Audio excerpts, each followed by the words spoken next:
Another passenger has boarded the SS Winnow. On Thursday, former Colorado Governor John Hickenlooper announced he was dropping out of the race for president.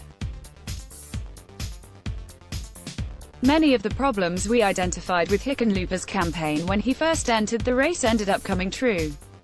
He lacked a geographic or demographic base, and he proved unable to stand out from a flashier field of candidates.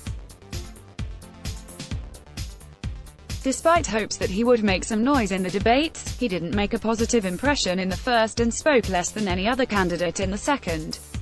The result, Hickenlooper never found his footing among actual voters. When he dropped out of the race, a majority of Democrats, 56%, still did not have an opinion of him, according to a 538 average of August polls. But even if Hickenlooper had more successfully gotten his name out there, he just wasn't what voters were looking for.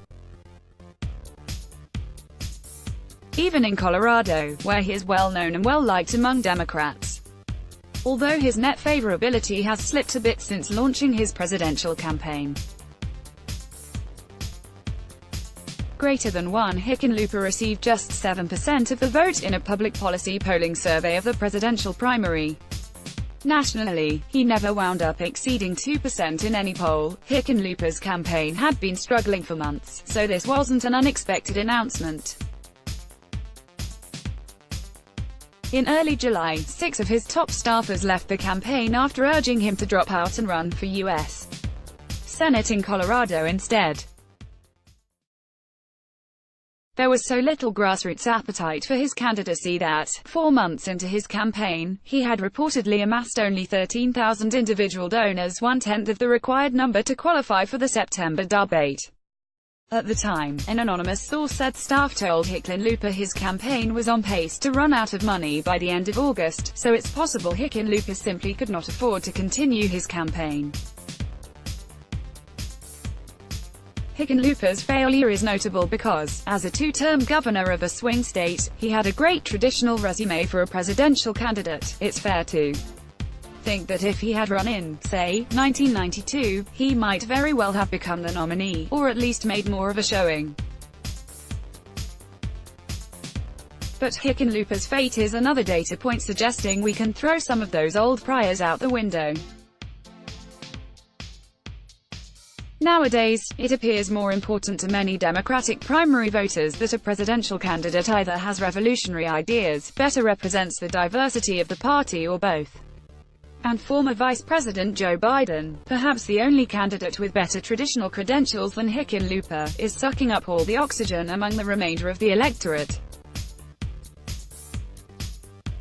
Indeed, it's notable that the candidates to qualify for the September debate so far are Biden and then an array of boundary-breaking candidates, 3 women, Sens. Elizabeth Warren, Kamala Harris and Amy Klobuchar, 3 people of color, Harris, Sen. Cory Booker and Andrew Yang, and a gay man, Mayor Pete Buttigieg of South Bend, Indiana. Senator Bernie Sanders and former Rep. Beto O'Rourke are the exceptions, but even they have the novelty of democratic socialism and youth, respectively, on their side. The race is many straight, moderate and/or older white men look likely to be culled from the debate stage, and we expect some to join Hickenlooper in bowing out of the race. Of course, we'll have to wait and see. Perhaps some will break out of the pack. The other notable thing about Hickenlooper's departure from presidential politics is the question of what he does next. Many hope he'll challenge Republican Senator Cory Gardner back home in Colorado. Senate Minority Leader Chuck Schumer has reportedly met with Hickenlooper repeatedly to pressure him into running, and Hickenlooper said in his dropout video that he will give it some serious thought. But with about a dozen Democrats already running in that race, others believe his presidential dalliance has cost him a clear shot at a Senate nomination that would otherwise have been his for the taking. I agree to a point. It is far from certain that they will all drop out in deference to Hickenlooper. In fact, former State House Speaker Andrew Romanoff said on Thursday he would not do so. In addition, former State Sen.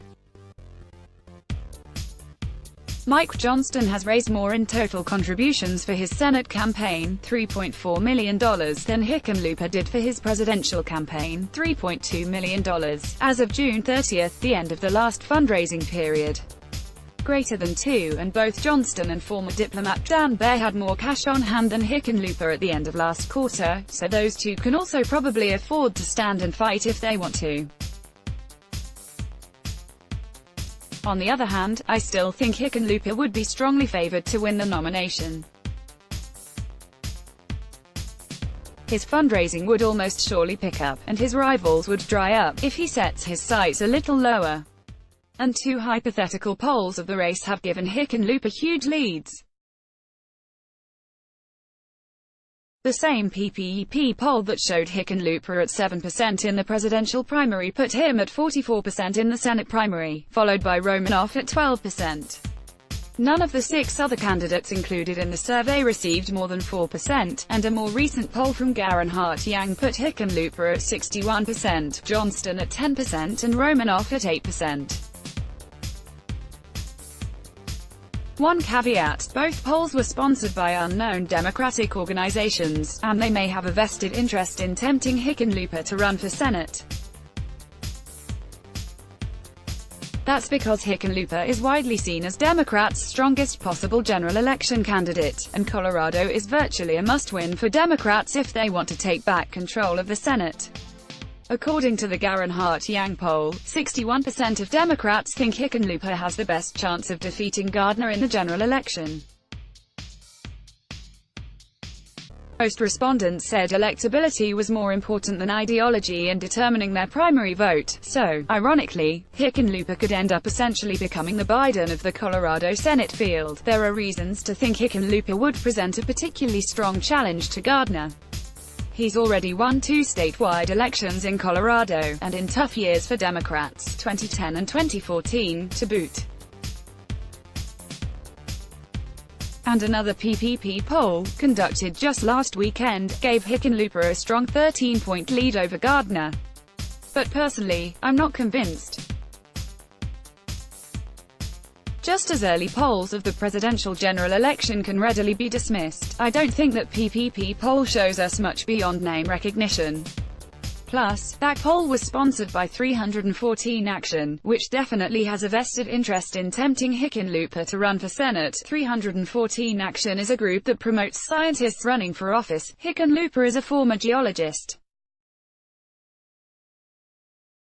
Additionally, Hickenlooper is on record saying he doesn't want to be a senator.